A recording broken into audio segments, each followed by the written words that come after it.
أعوذ بالله من الشيطان الرجيم. ومن ثمرات النخيل والأعناب تتخذون منه سكرا ورزقا حسنا إن في ذلك لآية لقوم يعقلون.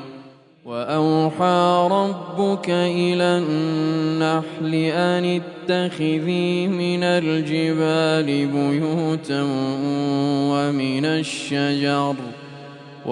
الشجر ومما يعرشون ثم كلي من كل الثمرات فاسلكي سبل ربك ذللا يخرج من بطونها شراب مختلف ألوانه فيه شفاء للناس إن في ذلك لآية لقوم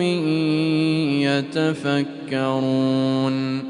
والله خلقكم ثم يتوفاكم ومنكم من يرد إلى أرذل العمر لكي لا يعلم بعد علم شيئا إن الله عليم قدير.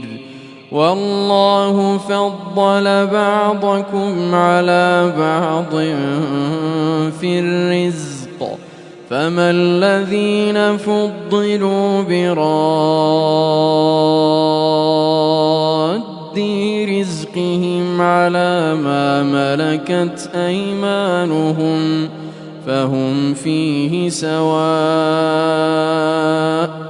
أفبنعمة الله يجحدون.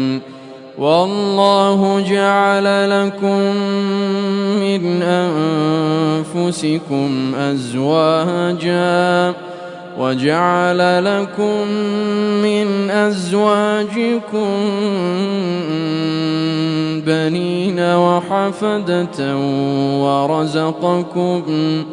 ورزقكم من الطيبات أفبالباطل يؤمنون وبنعمة الله هم يكفرون.